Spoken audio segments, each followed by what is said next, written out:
Jom sembang, buka hati, buka minda. Suara kita, impian yang senada. Setiap kata sinar bermula. Langkah kecil menuju cahaya. Assalamualaikum warahmatullahi wabarakatuh dan salam sejahtera. Anda sedang menonton podcast Jom Sembang at PSP bersama saya, Raja Nur Azrin bin Raja Yunus selaku host pada hari ini. Dan hari ini kita akan bincangkan satu topik yang penting dalam bidang pendidikan dan juga teknologi hari ini, iaitu berkenaan dengan bidang kejuruteraan komunikasi. Jadi untuk makluman tuan-tuan dan puan-puan, hari ini ramai yang bercakap soal Artificial Intelligence, 5G, Internet of Things atau IoT. Jadi untuk mengupas tentang isu ini, kita bawakan kepada anda seorang yang cukup penting dalam bidang ini, iaitu Puan Nur Fazilah binti Jaafar, merupakan ketua program Diploma Kejuruteraan Elektronik Komunikasi Jabatan Kejuruteraan Elektrik PSP. Jadi Puan, apa khabar? Alhamdulillah. Selamat datang. Terima kasih Encik Raja atas jemputan ni. Okey, baik Puan, untuk kita memulakan bicara kita pada hari ini, mungkin sebagai permulaan kita nak minta Puan mungkin boleh bagi sedikit gambaran berkenaan dengan program Diploma Kejuruteraan Elektronik Komunikasi. Okey.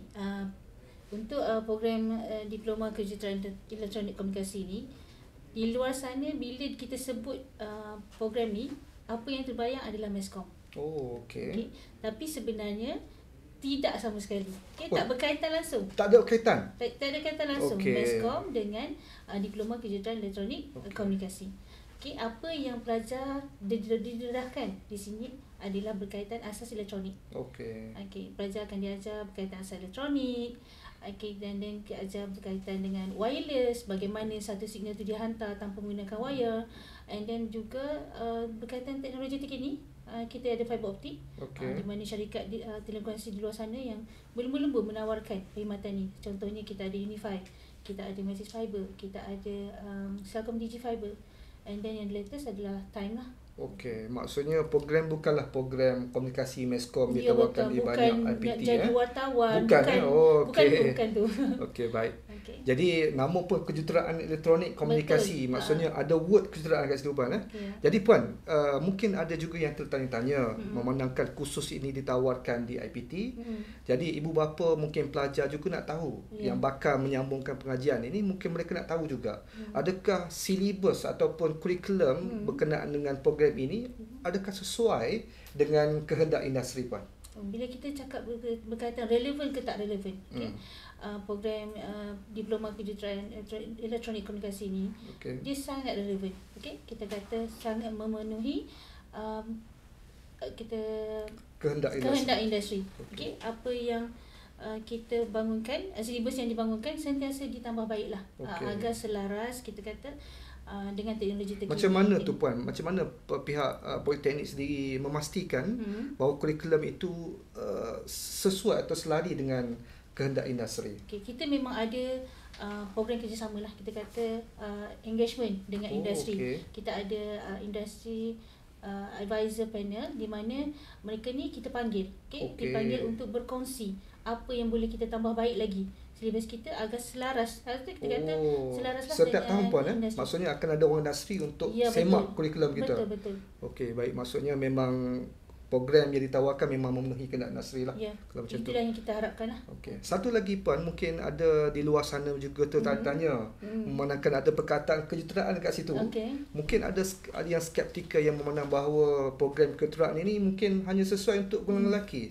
Adakah ini fakta ataupun sekadar telahan semata-mata? Tidaklah. Apa yang saya boleh katakan, tidak hanya tertakluk kepada pelajar lelaki saja. Pelajar wanita juga ada peluang yang sama. Ramai ke Puan pelajar wanita yang sedang? Kalau kita ikut statistik, lebih daripada 40%. Oh, ramai. Pelajar wanita yang sedang mengambil bidang kejuruteraan ni. Oh, ramai juga. Jadi Puan, satu persoalan yang penting, saya ingat ini orang kata killer question lah Puan. Jadi bila pelajar yang sedang mengintai peluang nak sambung belajar ni, antara perkara pertama yang mereka tengok ialah adakah kursus yang mereka nak ambil ini menjanjikan peluang pekerjaan. Sebab ramai Puan, hari ini ramai yang buat master, buat PhD tapi tak ada kerja Puan. Jadi bagaimana dengan peluang pekerjaan dengan program Diploma Kedokteran Elektronik Komunikasi ni, Pak? Okey. Kalau kita nak kira dari segi peluang tu memang ada. Memang ada dan banyak. Okey, bukan sekadar di sektor swasta. Sektor kerajaan pun kita ada menawarkan lah. Maksudnya pelajar ataupun graduan kita ni berpeluang untuk bekerja di bidang kerajaan. Sebagai contoh, graduan boleh bekerja sebagai pembantu jurutera di RTM. Okey. Bekerja di belakang tabir lah. Maksudnya bukan jadi pengacara, bukan jadi wartawan untuk kita tanya soalan kan. Tidak. Technical part lah. Macam mana nak jaga audio, macam mana nak jaga visual. Okey, dan kita juga pelajar juga boleh bekerja dalam bidang swasta. Industri. Sebagai contoh, bidang telekomunikasi. Yang mana kita tengok bidang telekomunikasi ni terlampau besar dah sekarang ni.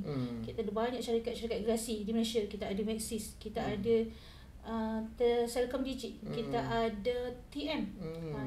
And then pelajar juga berpeluang. Kita kata berpeluang untuk mencuburi bidang industri dari segi semiconductor ataupun dari segi automation.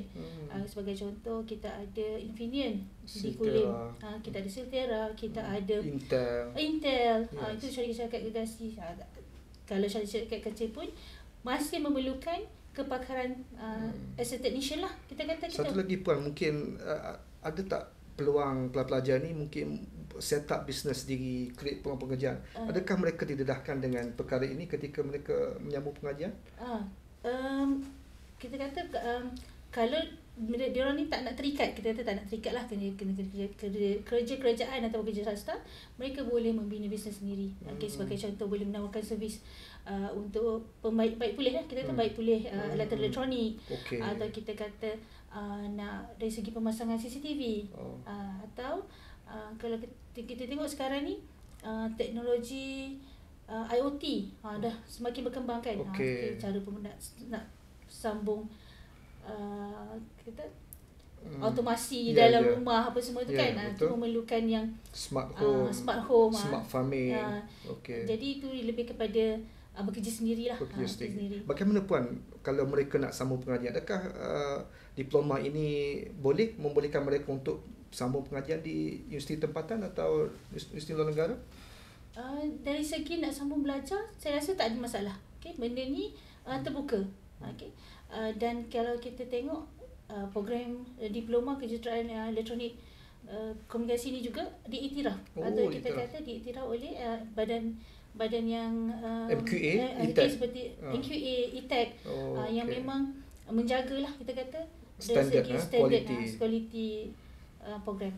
Okey, baik. Terima kasih Puan Zahila atas kesempatan pada hari ini. Jadi buat adik-adik di luar sana yang masih tercari-cari apakah kursus, apakah bidang untuk kejaya masa depan adik-adik, jadi boleh mungkin mempertimbangkan diploma kejuruteraan elektronik komunikasi sebagai bidang pilihan, kerana seperti mana kata Puan Fazilah tadi, bidang ini menjanjikan bukan sekadar memenuhi kehendak industri semasa, bahkan program ini juga menjanjikan peluang pekerjaan yang sangat luas.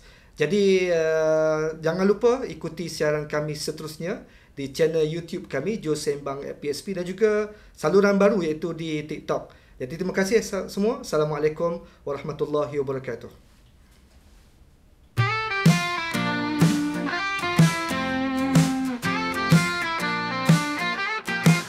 Jom sembang, buka hati, buka minda. Suara kita, impian yang senada. Setiap kata sinar bermula. Langkah kecil menuju cahaya.